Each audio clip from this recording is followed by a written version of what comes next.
Party people in the place to be. What's going on? It's me, and it's time once again for a long overdue movie review. This long overdue movie review is Love Jones. Yeah. You ain't seen? Yes, yeah. Come on. Yeah, I can't believe you. I know you can't. I know you can't. I can't. But I get it. Listen. Um. So this is a God damn 97. That's a long fucking. Anyway. This is a almost 25-year-old movie now. Shit, it's almost 25 years. Um, I never saw. I don't know why. I just never saw the movie. It just never came up on my radar at all. Like I obviously heard of it. You know, it's one of the movies that black people love in terms of their rom-com. Is like a classic. It's not even. I don't even know it's since it's 25 years. It's about to go from being I wouldn't even necessarily say it's a hood classic. Maybe it is. Motherfuckers in the hood like it, but like I don't know that it's because it doesn't take place in the hood. It's not a hood movie. It's not like a black hood movie, like the Baby Boys, et cetera, et cetera. It's urban upper crust fucking black people doing urban upper crust black people shit. Um, so yeah, it's a black classic. We do love this movie, and I can understand why. Seeing it, hold on, I just got to make sure I understand why seeing it. Um, it's a really good movie. I'm not just we're going doing away with the spoiler shit. This is a 25-year-old movie for crying out loud. If you don't know what this is, I don't understand. The very first thing I noticed in this movie are Neil Long's chocolate drop, Hershey Kiss nipples in this movie on my 55-inch screen, and God damn it, y'all gonna make me thank Trey one more time for getting me HBO Max so that I have free access to this movie to see that. And Lord have mercy. Whew, make a blind man see. I need these glasses when those came on. I wore them anyway just for extra assistance. But whew, did they keep the set cold for a reason? Like was this the director's idea to do? Was this a compromise? Because obviously in a movie like this you're gonna have sex scenes. Neil Long, when they're showing the sexy bits, when they're showing the actual tits and the ass, it's a body double because you can tell with the clear cut. So, but yet we get to clearly see multiple times, not just in that first little bit. There's another bit closer to the end, like in the middle, where we see him again. It's like, huh? Was this a couple of times actually? Where we, huh? I'm wondering if that was a compromise because Nia liked the movie so much. She was like, "Fine, I'll give you nipple through the shirt." Because there's no reason why we had I mean, there's for the realism, I suppose, but there's no reason why they couldn't have not been so prominent. This is further than Rachel on Friends shit, because Rachel on Friends, you saw their shape, you didn't necessarily see them. Like she was wearing a wife beater in the beginning. It's very easy to see through the white cotton, the stretched out white cotton there. So especially with all the lighting and shit that's on a set. So I'm wondering like if that was the compromise. Like it wasn't something that somebody didn't notice. It was almost like in This Christmas when they did the thing to old girl at the end of the movie where she's in front of the front door seeing her dude walk off or whatever. Her new Mekhi Phifer. Oh, it was Mekhi Phifer's that. Mekhi Phifer. Yeah, and I was like, there was no reason not to those are on display for a reason. I'm guessing is for a reason. Anyway, Mazel Tov. I spent a considerable amount of time talking about Neil Long's nipples at the very beginning of the Love Jones movie. But hell, those are the guests. Those are the best supporting actresses right there. Shit, while we're bullshitting. Anyway, this movie, I can understand why this is a black classic love film. Just because the characters are likable in this. The actors are very good in this all the way through. There's a actress that is really kind of the girl. So Lorenz Tate is a poet, writer, and goes to poetry hangout, and I'm wondering how much of Love Jones played a part in the upswing of the slam poetry scene. Like they did poetry. I don't know if I'd call it slam poetry. What they did poetry. They did like kind of classic poems that you would kind of see people do. But I wonder how much this contributed to the open mic set. I wonder how much this contributed to the whole poetry scene in general. If this is like a holy edict of the slam scene, because of the timing of this is very interesting. But there's a girl that hangs out with the group of guys: Bill Bellamy, Isaiah Washington, Lorenz Tate, some other dude that I've seen in a bunch of shit, but don't know the name of one of those actors. And there's a girl that hangs out there. She's really good. I don't know why haven't we seen her in more shit. She's good. I'll have to look her up, but I'm not doing that in the middle of this thing. She was really good though. But anyway, he's that Nia Long. The reason she's her boyfriend, that other dude that you've seen in a whole bunch of shit. I think he was. No, he wasn't, or maybe he was. I can't remember if he was. No, that was the other dude. He played somebody's boyfriend on some shit. A bunch. He's always the good looking dude. The new Bumper Robinson. Yeah, I think he was a boyfriend on Half and Half for a minute. I think he was a boyfriend on Sister Sister for a minute. I think he was a boyfriend on Eve for a minute. He's always the good looking boyfriend, the good looking kind of funny boyfriend that disappears after 4 episodes. But anyway, he was the cheater in this one. He was the cheater. Or not even, I don't even know if it was cheating, but he was the asshole boyfriend that broke up with Nia Long in the very beginning, who helps fuck up the entanglement with Lorenz Tate. She says she's going to swear off romance again, and she's talking to Lisa Nicole Carson. Shout outs to a 1997 Lisa Nicole Carson with your fine ass. Seen pictures of her recently. She's still fine.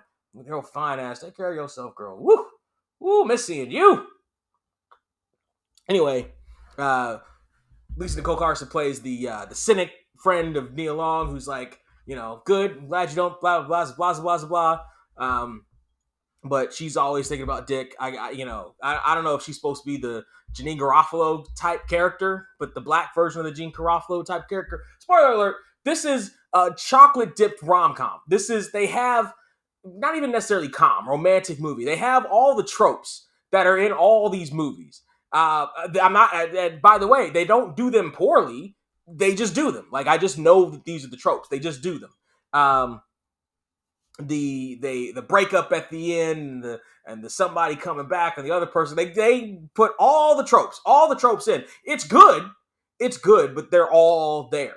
You just understand they're all there, including Bill Bellamy. The trope of Bill Bellamy is in this movie as Bill Bellamy being Bill Bellamy in this fucking movie. Like, and all the misunderstandings, and not even misunderstandings, because the way they do it is they do it like they're kind of cold attacks at each other, like they're kind of cold, little subtle, like passive aggressive little attacks at each other when they're angry at each other. So maybe that's the part of the freshness of it, like, again, part of how well these tropes are done. Everything's a fucking trope. If you do it well, you do it well, and they didn't do these tropes poorly at all. Some of them were even very well done, very stylishly done. This movie doesn't take place if 2 things don't happen. 1, this movie doesn't take place. So Lorenz Tate meets her at the bar because she is going there with Lisa Nicole Carson, or at the poetry spot, and he meets her at the bar, and he immediately thinks of a poem for her, or inserts her name in some pussy poem that he's written already. I think he's making some of it up, I think. And she approaches him after the poetry spot, or after the session is over and he's hanging with his boys. She approaches him to talk to him about, thanks for my poem, etc., etc. So the movie doesn't happen if she acts like what a real person would do in that situation, or what a real girl would do in that situation a lot of the times, which is be all shy and not go up to the poet at the end, or even worse, or even more common rather, is just leave afterwards with no, like, thinking about it, but your friends got to go early or some shit, and not be around after the spot, long enough after the spot, or lose some stuff. You know what I mean? Like there's a big, when the crowd fans out. You know what I mean? Like in real life, the probability of that happening is, I'm not gonna say impossible, but it ain't high. It ain't high. It ain't women approach. I've seen women approach poets at the end of it all the time and all that other shit, but it's not it's not the most common thing that you'd see. I've seen it go the other way many times. So probably for every time I've seen it go the way that Nina would do it, I've seen it not go the other way as well. And Catch Me on Any Given Day, which number is higher or lower. So, and for rom-com, for impossibility shit in rom-com land, that's a pretty high percentage. About 50%, that's a pretty high percentage. But in real life, I don't know how much that would happen. And the second thing is, so he sees her at a record spot, does a little record store thing. Let me play you this song, baby. And they play the song, and they make the mental connection or whatever. And he asks her out, and she says no. The chick that hangs out at the poetry spot, who I mentioned but don't know her name, she works there. She gets a check from Nina in this movie, and he notices, oh, she's got the address on the check. You gonna let me see the check? And his friend who works there, somehow he gets the address and phone number of the check, and then he goes over to her place and propositions her again for another date, which he gets, and she lets him in the process. All that. Now, I'll acknowledge, but be with you on the 50-50, on the high probability level of Nina going up to Darius, is his name, at the end to, flirt with him a little bit or say something to him or whatever. Fine. I'll acknowledge how high that probability is compared to other shit in movies and romantic movies. But the set of circumstances in real life where the female friend would risk her job, risk her, sapphic sisterhood or whatever, would is that the whatever would risk all that to hand over the address and phone number of a fellow sister who already said no. Like, not even that 2021 woke shit, but just the problem that she would do that, or would allow that to happen. But fine, let's even say that he just glances over and has a photographic memory. But then for Nia Long to let him in after that, to see him at the door. And she had to acknowledge the presence because she was playing music and you could hear it outside. But for her to open the door without calling the police, speak to this man, let him in, and then say yes to the date, that's a big reach, dog. That's a reach. That's a reach. In real life, the movie ends right there. There is no other fucking hour and 15 minutes or 30 minutes of this movie. It ends right there. It ends right there. It ends at the 20-minute mark or whatever the fuck. But okay, fine. They go on a date. They date around a little bit. You see the sparks fly. That's fantastic. There's another scene where so they go to his friends, his people's place, and they have a little get together there, and it's all cool seeing the dope black people doing fantastic black people shit, just kind of partying, hanging out, et cetera, et cetera.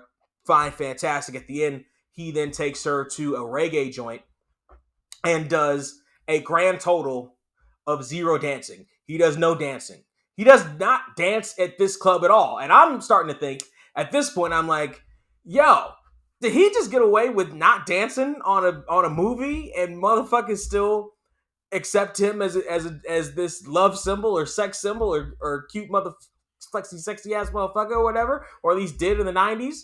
Like, really, did he just get away with not dancing at all in this dancing at all? Can he dance? I'm so glad that I feel seen. A brother that can't dance and doesn't. I feel seen. I feel I feel acknowledged. Where's this movie been for the last 25 years? Crying out loud. Just get on it, Love Jones. But I'm glad that you're here. But then later he actually does dance. But he steps. I didn't know he has a stepping thing. I didn't know there was like a stepping hall where like people went to specifically step, like isn't like in Step in the Name of Love from child molester Kelly. But yeah, this everybody's doing two stepping around, and he's two stepping around with her, and like, okay, well, I could maybe figure that shit out if I got some lessons or whatever. But you know, I feel represented for the not quite fantastic dancers out there, at least in the reggae scene, and that's all I'm gonna show women. Now on his reggae, we ain't getting to the stepping scene. Then just reggae scene. See, he don't dance either. He don't have to dance. Leave him alone. The first sex scene, you asked me how I know it was a body double on Neil Long. It's because I almost broke HBO Max rewinding it just to make sure. It's for research. Listen, it's science. I do this for you. It wasn't for me. I wasn't. Listen, I wasn't looking to look. You know, I was being respectful about it. It was a research. It was for the. It was. I'm gonna write it off on taxes. It was. You know, don't worry about it. You know, but I almost broke HBO Max rewinding that shit and I saw the cut. So you know, you had Neil Long's face and then chocolate neck and down. It wasn't like if it came down. It was you see this hard cut and you saw the other one, and that's fine. But they did it stylistically enough. And this movie has a specific style. And we'll get to that in a second. That was pretty good. I talked about the rom-com tropes, or not even rom-com, just romantic movie tropes, and that's all over this. That's all over this. The breakup, the misinterpretation, the bad advice from somebody whose love life is fucked, or from people that they can't follow their own advice. The scene where both their people tell them play it cool, where the chick has this stupid idea that was given to her by her friend, and she implements it, and it backfires in her face. Well, you know, go to tell him you going, and if he tries to play it cool, well, that means he ain't into you. No, it doesn't. Who? What? Doesn't mean shit. It could mean any number of things. It could mean what it means here in this movie, that he was trying to play it cool so as not to seem whatever the fuck. Like it could just be that two people aren't being honest with themselves or each other, which is how we all get into all the messes we've all gotten into ad infinitum since the very first, crushes in preschool. Shout out to Joy in London. Holla at me, babies. I remember you. But all the way there, all the way back, however many years of all the crushes and shit, and you try to play it cool, or you get stung doing something, so you go hard in the paint the other way, and it fucks you another way. You know what I mean? Like all that shit. Complete and total trope. One of the tropes that they did very well, and this is what I was talking about with the style, is in the middle of the movie, she goes off and she hits him up. She's like, well, I'm going to be on the 2 p.m. train and I want you to make it. And he doesn't make it. And then she comes back, but then leaves again. And he was told by Lisa Nicole, she's going to be on the noon train. You better make it. And this time he thinks about it, and he thinks just a little bit, almost too late. So he hops on his motorcycle and he's riding through the city and he's trying to make it. He's doing the thing and he's trying to make it. Here's the difference. And he gets to the train station and he just misses by the magic of movie magic, she happens to be at a window seat and he sees the back of her head, which, let's face it, there's a few backs of women's heads I know from a lineup, but but he just happens to see that, I don't know, from the angle though, like through glass and everything too. Like I don't know what you'd have to be. She was in the train, so she's up and elevated, and you're backing down, right, and running, and it's moving. So I guess that would be the same thing, but I don't know what contraption you'd have to be on for her to be at that angle from that distance, and you to be at this angle from this distance, and still see the back of I don't know what you would do with that. And I'm pretty well versed, and I'd have to Google some shit, but I'm afraid to. Anyway, but he misses the train, and then he curses himself, and he's walking back through the smoke of the train engine and stuff and the way it comes up. Very stylistic, very good. It was almost it's almost like from an action movie type scene, but it was lit differently. It was well lit. The amount of smoke that came in, the different fades and cuts, just in the scene of him walking from the end of the train station all the way back to the stairs is very well done. And it was done to a score of jazz, which is something you don't see or hear. It's that I don't remember ever hearing in a romantic movie before or since then, because all these tropes, all these movies before then, and a lot of them now are, and I hate, we're not going to get all racial and shit, all racial. Race is an underlying thing that I notice in the movie or in watching this, because in all those scenes, that's not the music you hear. That's not the music you hear. In the 80s, it was these big swelling numbers. It was da da da da da da. It was those super slow motion shits, and you get in the mid 80s and into the 90s, and it becomes kind of more pop rock, almost St. Elmo's Fire type music you would hear in scenes like that. And then it just became orchestral arrangements in the Tom Hanks era. And then it becomes some poppy song, some pop song. It just becomes a pop song after that, in the late 90s and 2000s, etc. You don't hear jazz. You don't hear, jazz arrangements like good jazz music playing in this and implemented in this way, with these different improvisations and stuff that they did. It's different. It's different. And I recognize it. It touched my the black spot, the blackness within me. Yes, I do. Yeah. You're trans. Yeah, I know. I'm white at times, but there, I grew up in barbershops and shit too. So I did like, oh yeah, there we go. Assalamu alaikum. You know what I mean? Like it was well done. A lot of these scenes are well done. The arguments, the conversations are well done. The feel of these people is well done. And here's a thing that I've been missing for a long time, but didn't know I was missing. I didn't hate these people. These characters didn't come off like complete fucking sociopaths. I didn't hate them. I understood them. I connected with them. They were real fucking people. No shit. One of them wasn't, a complete narcissist, that couldn't acknowledge their own faults or whatever the fuck. Like, yeah, they went through their periods of being fucking people and having their people moments. But, Lorenz Tate trying to start off as a player, you could tell that he caught it bad for Nina. Easy.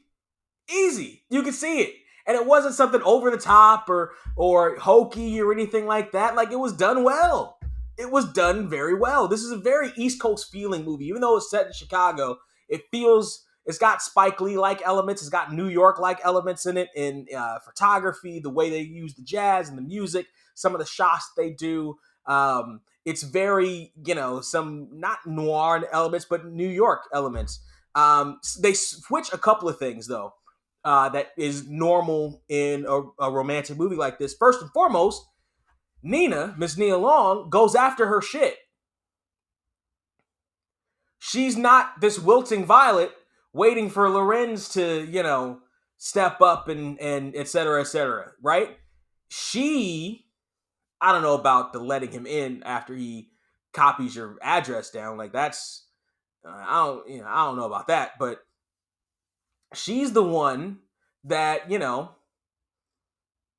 instigates shit. She's the one that goes for what she wants. There's definitely elements in here where she's taking control of the circumstance, where she's making the next move, she's making the next step, she's doing different things that clearly she wants Lorenz, and so she makes the move to get our boy Lorenz. Like, so that's, you don't see that very often. And I like the way she did it, and the fact that she did it as many times as she did. It wasn't just like a one move thing where it's like, come here, lover boy, or whatever. It was like, No, she knew what she wanted. If she wanted sex, there are instances where she initiated sex. If she wanted a date, she's initiated, going back out on a date with him or whatever. She initiated the shit. Fucking hell yes. Hell yes. Hell yes. Say the words. Say what you want. Use your mouth. Use your words. Use your words. Or actions. Fucking go for the shit. Oh my god, that was refreshing to see. And then something I noticed at the end of this movie, when they finally get back together, it's the standard trope of the rainy night outside. But she's the one that stands in the rain, and she's the one that makes the drippy confession to him while he's bone dry underneath the thing. She's the one that is I don't know what that is. I don't know if that's a thing. I don't know if that's a way to make the man seem more vulnerable because he's standing out in the rain and he's open to the elements. He's exposed. I don't know if that's what that's supposed to be. And they switch it here and have Nina be. Oh my gosh! Did my film studies class fucking actually kick in? I took one semester of that shit and barely paid attention. Holy shit! I think it may have actually kicked in. Is that what that's supposed to be? I like seeing that switch. I like seeing that flip flop there. Of course, they get back together. How are they not gonna get back together at the end of this movie? They both, are guilty of some shit with each other. Her sleeping with Bill, or I don't even know if they were sleeping together. Probably, but going out with Bill Bellamy and hanging out at the same spots that they used to hang out at, like all that skeevy shit that she did just to get back at him. I don't know if it's skeevy. It's fucking immature shit she did to get back at him for whatever, for being too cool about her going back to her ex-boyfriend who she didn't like in the beginning and doesn't like in the middle anymore, and for his going out with and having sex with another woman and him doing that to get over her, and all that shit, and not meeting her at a certain place because the other chick was there, or meeting her at the train station because the other chick was there, all that stuff, like all those stupid little, and the arguments, the petty shit that they did, and the close my door all the way on your way out shit that he said to her, like all that shit, like all that stupid immature shit that people do to each other, but as immature and retaliatory as those things were, and even as harsh as some of them were, they still didn't seem to come from complete places of either despising the other person or being a complete and total brainless narcissistic caricature. Like these were things that real people would do that aren't over the top, that aren't, oh my goodness, that aren't that shit, but like it's shit that, people would do. And, if you did it in front of your friends like they did in this movie, they'd be like, I don't have shit to say to you right now, motherfucker. Like, I can't believe you did that shit. Like, like that, but people do when they're hurt people, that type shit. Really well done. It was well done. All of it was well done. Yeah. Long overdue movie review. I should have watched this movie. See, here's the thing. I don't know when I would have been ready to watch this movie. Honestly, I don't know when I would have been ready to watch this movie. Like I would have liked it. It does rom-com. It does not rom-com. I keep saying rom-com, but it does a romantic movie shit. I don't know how much. I don't know, but it does it well. I don't know when I would have been ready to watch this movie. Honestly, it's got an emotional maturity to it, because it's not. The Hollywood shit's what she does at the beginning to make the movie happen, in the 20 minutes of letting him in, etc. But after that, it's a relatively real type movie. Except for Isaiah Washington taking his wife back. Like that was a resolution that came out of absolutely nowhere, and they spent all of 5 seconds on just the little montage shit. It's like she left for, like, we didn't even know the reason why she left. Like she just said he was trifling, but she didn't. And something about money, I think. I don't know. Like it was like that was a thing that happened, but I feel like they could have spent a little more time. I feel like they could have explained that slightly better. But I don't know when I would have been ready to see this. It's got a maturity to it. This doesn't have a lot of Hollywood shit to it. Maybe it would have helped me mature a little bit watching it. I don't know. I feel like it's probably good to watch in your 20s, but like not even your early 20s, because you had because I don't even know that it would prevent. I don't even know that you would know. I don't even know. Maybe I don't know. I would say maybe mid 20s, maybe 24, 25 ish. I'd have been ready to watch this movie. Like up to unders to get this movie. Huh. Maybe. I feel like if I watched it as a teenager, it wouldn't hit the same way. Or in my early 20s even, it wouldn't have hit the same way. I I feel like if I watched it in my early 20s, it would have strictly been with a chick over at the house. It would have strictly been a DVD for a chick to come over at the house and for us to hopefully not finish. To hopefully be too involved in our own shit midway through. So yeah, maybe I might not have been ready for this until my mid-20s. So with all that said, out of $15, Love Jones gets a solid. I'm gonna say it gets a solid 14 out of $15. The letting him in the very beginning thing bumped me a little bit because I'm like that wouldn't happen. Like, oh, you just found my apartment and I don't, and you fucking copied my shit off a check and my phone number and just happen to be stalking me right now. Like that's I don't fuck the wokeness shit. That seems a little off. So, but not off enough to bring the entire thing all the way down because like I mentioned, the performances are great. Bill Bellamy, even though Bill Bellamy's doing the same old shit that he does in every Bill Bellamy movie in the 90s, he's not understated, but he's not as big of he's not the star. so he's relegated to a supporting role, which helps contain him a bit.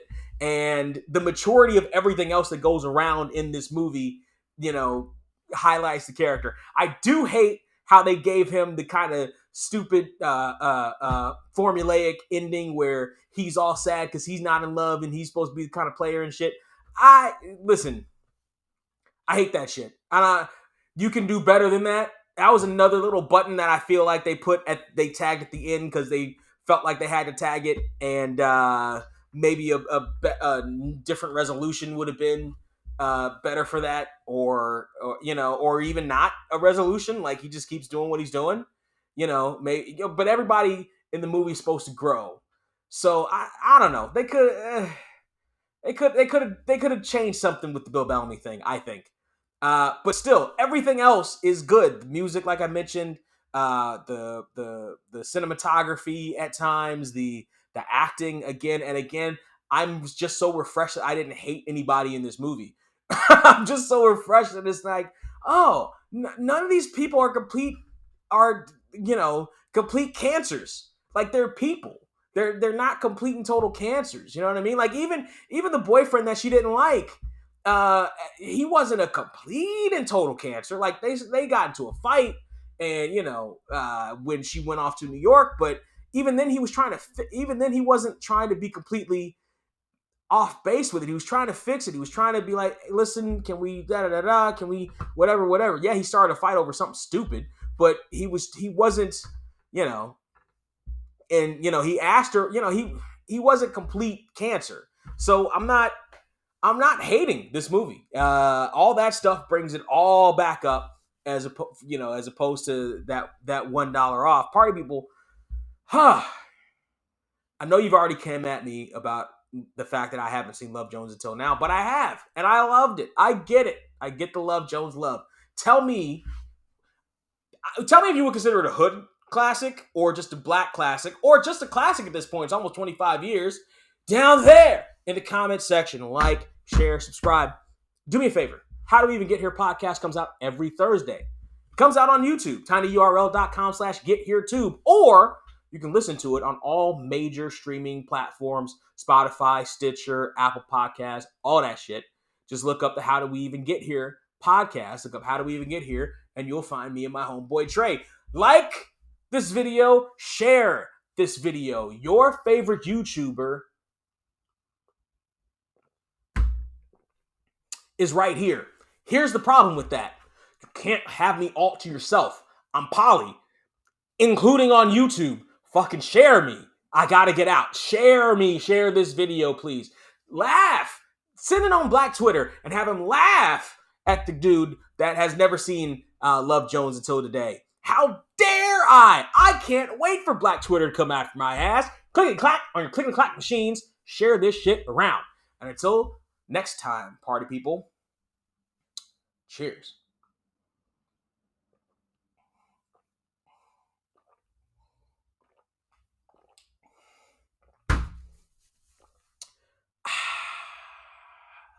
I'm a nice guy, I'm a nice place, with a nice smile on my nice face. Turn your back and I'm making sure my night's straight. And when you're out of town, I'll be making sure your wife's straight.